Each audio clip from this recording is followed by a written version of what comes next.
Xitoyning zulmiga diqqat tortish uchun piyoda yo'lga chiqqan 12 kishi Kocaeliga yetib keldi.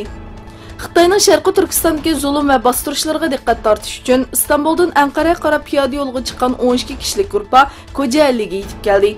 Ular kechini Izmitda o'tkazgandan keyin saharda qo'llariga oq yulduzli ko'k bayroqni ko'tarib yo'liga davom qildi. Sharqiy Turkistondagi yozuvchi va san'atchilarni tutqun qilish davomlashmoqda. Eng yangi uchurlarga asoslanganda Urumchi O'tir sud mahkamasining muavin bosh taftishi G'olib Qurbon tutib ketilgan. Erkin Osiyo radiosining xabar qilishicha, G'olib Qurbon Sharqiy Turkistonning navbatdagi siyosiy yuzlanishi va xohlagancha tutqun qilishdek vaziyatga bo'lgan noroziligini bildirganlik uchun Beyjingda yig'inga qatnashib qaytib kelishida Urumchi aerodromida istixborot soqchilari tomonidan tutib ketilgan. Sharqiy Turkiston Milliy harakatining rahbarlaridan Aysa Yusuf Aliptikinni vafotining 23 yilligida yod etamiz.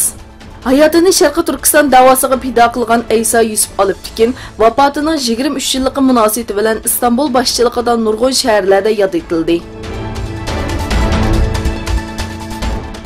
Somalida yaqinqi 60 yildan buyongi eng chong qurg'oqchilik va ichki urush sababidan musofir bo'lganlar uchun qurilgan lagerlarda insoniy fojiasi yuz bermoqda.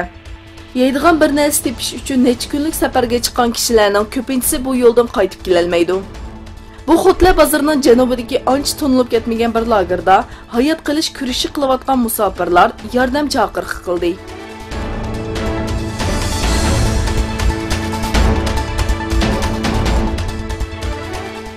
Buningdan burun yipiq so'rinlarda tamoq chekish cheklangan Shvetsiyada kelay yildan boshlab bog'chalar, tantarbiya maydonlari va poyezd vokzali qatorliq joylarda tamoq chekish butunlay cheklandi. Shuning bilan birga Shvetsiya parlamentining qaroriga asosan 2025 yildan e'tiboran davlat miqyosida tutun mahsulotlarining sotilishiga ruxsat qilinmaydi.